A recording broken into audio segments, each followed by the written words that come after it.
Oui, bonjour. Bonjour. Je rappelle que vous êtes le premier vice-président de l'UFDG, l'Union des Forces démocratiques de Guinée.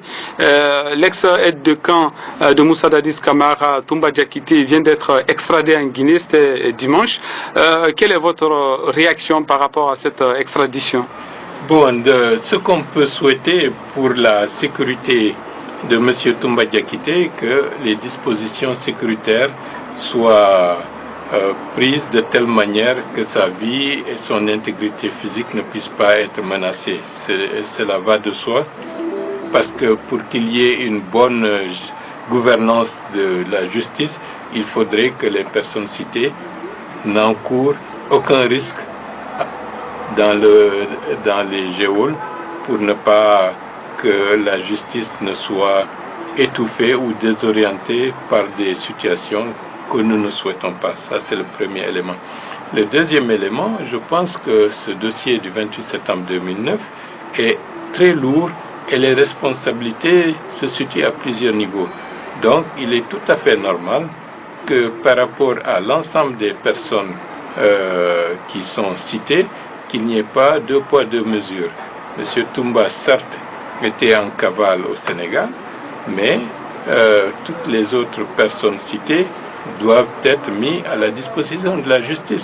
C'est à la justice de juger est-ce qu'il y a nécessité de les interpeller ou que ces personnes à tout moment répondront devant les juridictions lorsqu'elles seront convoquées pour que toute la lumière soit faite dans le massacre du 28 septembre 2009. Aujourd'hui, il y a certains qui estiment que on doit plutôt privilégier la cohésion sociale et peut-être fermer les yeux sur ce qui a été fait au stade du 28 septembre. Est-ce que c'est votre point de vue?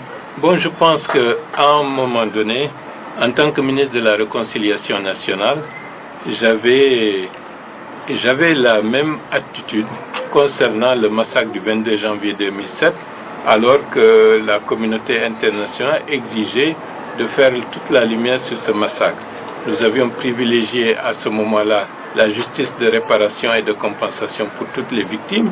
Nous avions amené, dans le cadre d'une assemblée, d'une concertation nationale de l'ensemble des forces vives nationales du pays, y compris même l'institution militaire, en août 2008, de faire des déclarations publiques de demande de pardon et des déclarations pour que plus jamais ce genre de massacre ne se répète.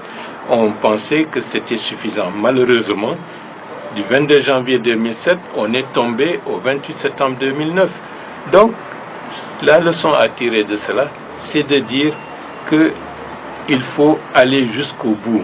La justice pénale n'est pas une justice pour la revanche, n'est pas une justice si elle est bien faite pour un règlement de compte.